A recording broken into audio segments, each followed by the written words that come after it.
Hello, story lovers. Welcome back to my channel, Madly in Love 51st part.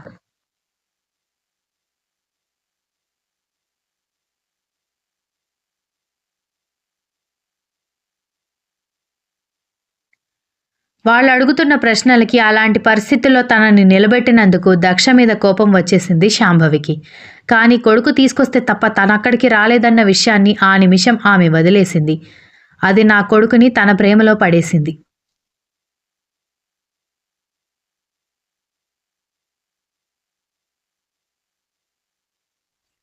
ఆ మాట వినగానే ఒక్కొక్కరి ముఖ చిత్రం మారిపోవడమే కాకుండా విచిత్రంగా ఉండడంతో, కానీ నీ కొడుకు అంత వీక్ కాదు కదా శాంభవి, అంత ఈజీగా బుట్టలో పడిపోయే రకం కాదే అన్నారు వాళ్ళు. దాంతో వాళ్ళ వైపు షార్ప్గా చూసి, అయితే ఎన్నిసార్లు వాడిని పడేయడానికి ట్రై చేశారేంటి అని అడగడంతో వాళ్ళు గతుక్కుమని, అదేం లేదు, పిల్లాడు స్ట్రాంగ్గా గంభీరంగా ఉంటాడు కదా, అందుకని అలా అన్నాం అని అనగానే, మీరు అడిగిన దానికి సమాధానం ఇదే. నిజంగా మీకు నా మీద అభిమానం ఉంటే ఏం చేస్తారో నాకు తెలీదు. తనంతట తను నువ్వంటే నాకు అసహ్యం అని నా కొడుక్కి చెప్పి వెళ్ళిపోవాలి అంది.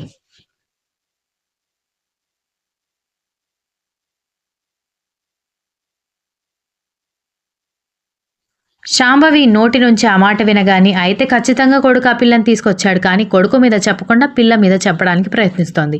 ఆయన మనకెందుకులే, అలాంటి పేదింటి పిల్లని చేసుకుని రాజభోగాలు అనుభవిస్తుంటే మనకి ఒళ్ళుమంటే కదా, మన పిల్లల్లో ఎవరో ఒకరైతేనే మనకి సంతోషంగా ఉంటుందని వాళ్ళు మాట్లాడుకుని, ఆ బాధ్యత మాకు వదిలేసి శాంభవి, మేం చూసుకుంటామని అన్నారు.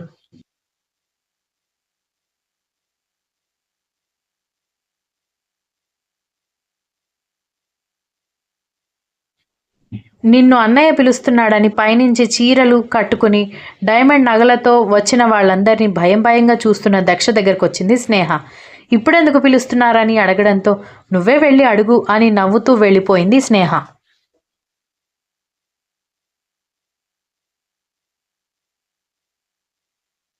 దాంతో పెరుగుతున్న గుండె వేగాన్ని అదుపు చేసుకుంటూ, ఆ గదిలోకి వెళ్తే నన్ను నేను మర్చిపోతాను, ఆపలేను, అలాగని దగ్గరికి తీసుకోను లేను, ఏంటయ్యా నా పరిస్థితి అని అనుకుంటూ మెల్లగా కర్ణ గది వైపు అడుగులు వేసింది.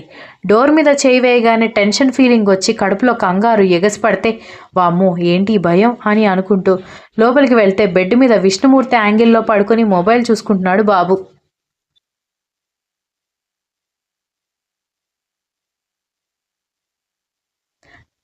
పిలి పిలిచారట. నీకు స్టార్టింగ్ ప్రాబ్లం ఉందా? ట్యూబ్ లైట్ లాగా ఆ బ్రేక్స్ ఏంటి అని చిరాకుగా ప్రశ్నించడంతో, మిమ్మల్ని చూస్తేనే నాకు మాట తడబడిపోతుంది, స్టేజ్ మీద ఆపకుండా స్పీచ్ ఇచ్చేదాన్ని అని అనుకుంటూ ఒకసారి అతన్ని చూసి తలదించేసింది.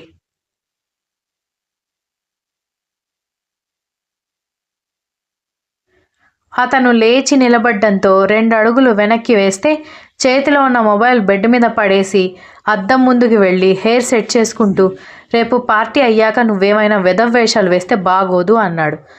అతను పిలిచి ఏం మాట్లాడుతున్నాడో ఒక్క ముక్క అర్థం కాక, మీరేం చెప్పాలనుకుంటున్నారో నాకు అర్థం కావట్లేదండి, పార్టీలో పిచ్చి వేషాలు వేయొద్దు అంటే ఓకే, కానీ పార్టీ అయిపోయాక వేయొద్దు అంటున్నారు ఎందుకు అని అడిగింది అయోమయంగా.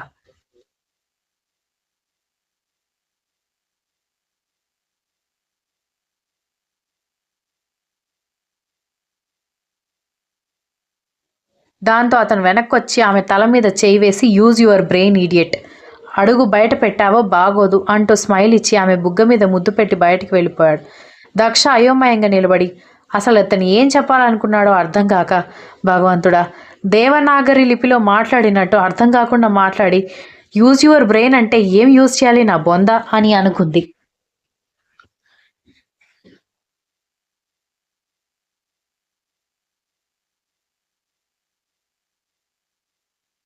అదే ఆలోచిస్తూనే కిందికొస్తుంటే, ఏ అమ్మాయి, కింద వంటగదిలో ఉండకుండా ఇల్లంతా నీ ఇల్లే అయినట్టు తిరుగుతున్నావేంటి, వెళ్ళి మా అందరికీ ఆమ్లెట్స్ వేసి తీసుకురా అంటూ ఏదో గేమ్ ఆడుతున్న లేడీస్ పిలిచారు దక్షని.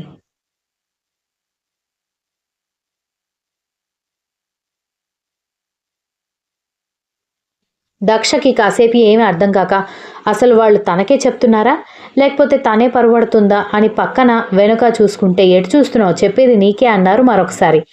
కర్ణ టోర్నమెంట్ స్పాన్సర్షిప్స్ గురించి క్లయింట్స్ వచ్చారని అకాడమీ నుంచి కాల్ రావడంతో అర్జెంటుగా అకాడమీకి వెళ్ళాడు.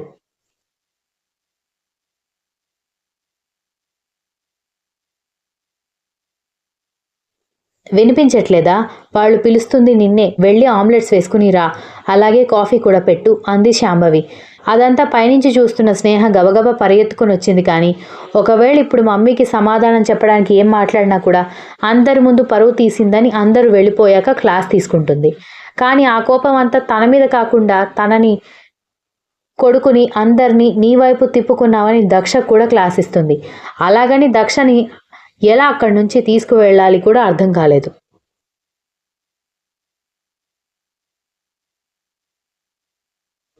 ఆవిడికి అన్నీ తెలిసి కూడా వాళ్లతో కలిసిపోయి అలా ఆర్డర్స్ వేయడంతో ఏమీ మాట్లాడకుండా మౌనంగా వంటగదిలోకి వెళ్ళింది దక్ష.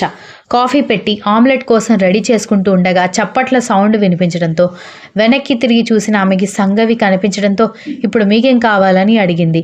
ఇదే అంది దక్ష పనిచేస్తున్న వైపు చూపించి.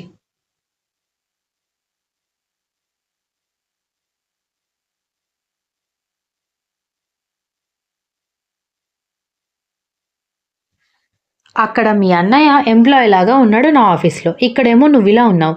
ఇప్పుడు అర్థమైందా? ఎవరు ఎక్కడ ఉండాలో అక్కడే ఉండాలి అంది. వాళ్ళ అన్న పేరు వినగానే దక్ష అయోమయంగా చూస్తూ, మీరు దేని గురించి మాట్లాడుతున్నారో నాకు అర్థం కాలేదు అనేసరికి సంగవి నవ్వుతూ, అయ్యో నీకు ఇంకా విషయం తెలియదు కదూ, మొక్కలు నాటడం, మట్టి తవ్వడం లాంటి పనులు చేస్తున్నాడని చెప్పి ఇదంతా జస్ట్ బికాజ్ ఆఫ్ యూ అని అనగానే దక్ష బాధగా చూసింది.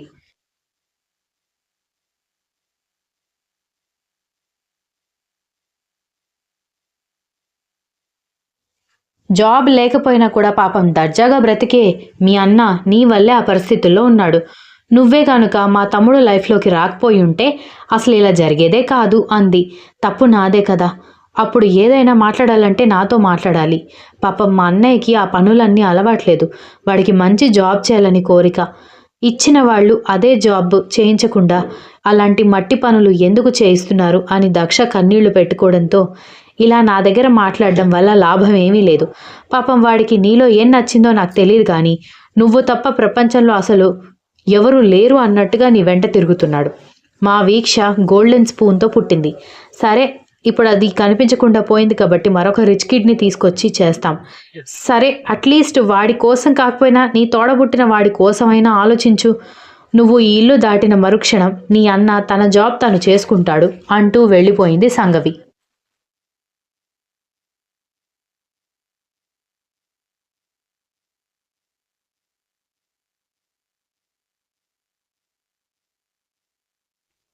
దాంతో అదే ఆలోచిస్తూ పాలు పొంగిపోతున్నా కూడా గమనించకుండా పాల వేడి తగిలేసరికి ఉలిక్కిపడి పాలు ఆఫ్ చేసి ఒక పెద్ద ట్రేలో కాఫీ కలిపిన కప్స్ పెట్టి అలాగే ఆమ్లెట్స్ కూడా వేసి మరొక పెద్ద ట్రేలో పెట్టి ముందు కాఫీలు తీసుకొచ్చి ఇచ్చి ఆ తర్వాత ఆమ్లెట్ తీసుకొచ్చింది. కానీ దక్షని అలా చూస్తుంటే స్నేహకి చాలా బాధగా అనిపించి ఇప్పుడు ఎలా తప్పించాలి అని ఆలోచిస్తూ వీళ్ళకి అన్నయ్య మాత్రమే కరెక్ట్, లేకపోతే మాట వినరు అనుకుంటూ గబగబా రూమ్లోకి పరిగెత్తి కర్ణకి కాల్ చేస్తూ ఉంటే మీటింగ్లో ఉండడంతో ఫోన్ సైలెంట్లో పెట్టేసరికి కర్ణ కాల్ లిఫ్ట్ చేయలేదు.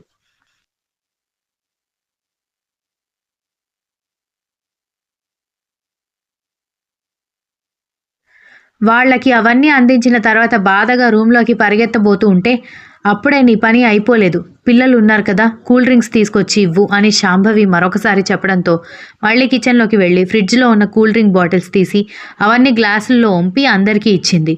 రాత్రి లేటుగా కర్ణ వచ్చేసరికి ఎక్కడ వాళ్ళు అక్కడ భోజనం చేసి ముచ్చట్లు పెట్టుకుంటూ కూర్చుంటే రూమ్లోకి వెళ్ళి ఫ్రెష్ అయ్యి దక్ష గదిలోకి వెళ్ళేసరికి ఆమె పడుకుని కనిపించింది. దగ్గరికి వెళ్ళిన అతని కళ్ళు చిన్నగా అయిపోయాయి.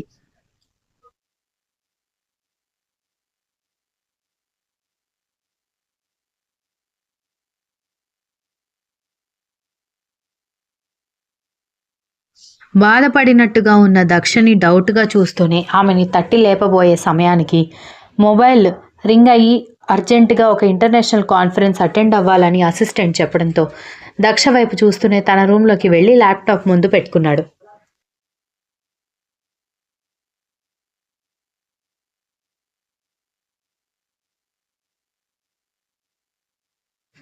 తండ్రి బర్త్డే పక్క రోజే కావడంతో ఉదయాన్నే విషెస్ చెప్పి సాయంత్రం పార్టీలో తండ్రికి ప్రజెంట్ చేద్దాం అనుకున్న డైమండ్ రింగ్ ఆర్డర్ ఫినిష్ అయిందో లేదో కనుక్కోవడం కోసం మాల్కి వెళ్ళింది సంగవి.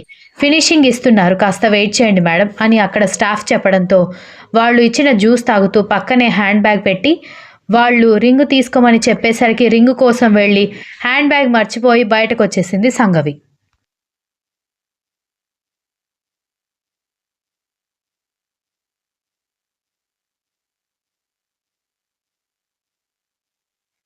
కారు అన్లాక్ చేయబోతూ బ్యాగ్ జ్ఞాపకం రావడంతో వెనక్కి తిరిగేసరికి బ్యాగ్‌తో బ్లూ కలర్ చెక్స్ షర్ట్ వేసుకొని చూడ్డానికి చాలా స్టైలిష్‌గా ఉన్న ఒక వ్యక్తి బ్యాగ్ పట్టుకొని నిలబడి, "మీరు మర్చిపోవడం గమనించాను. అప్పటికి పిలుస్తూనే ఉన్నాను. మీరే వినిపించుకోలేదు" అంటూ హ్యాండ్ బ్యాగ్ ఇవ్వడంతో అతన్ని చూస్తూ మరో లోకంలో ఉన్న సంగవి హ్యాండ్ బ్యాగ్ తీసుకోవడం మర్చిపోతే ఆమె మొహం మీద చిటికెలు వేసి, "హలో, హ్యాండ్ బ్యాగ్ కావాలా? లేకపోతే నన్ను చూస్తూ ఉంటారా?" అని అడగడంతో ఈ లోకంలోకొచ్చి హ్యాండ్ బ్యాగ్ తీసుకుంది. Continues. If you like this story, please like, share, comment and don't forget to subscribe. If you don't like this story, please ignore it.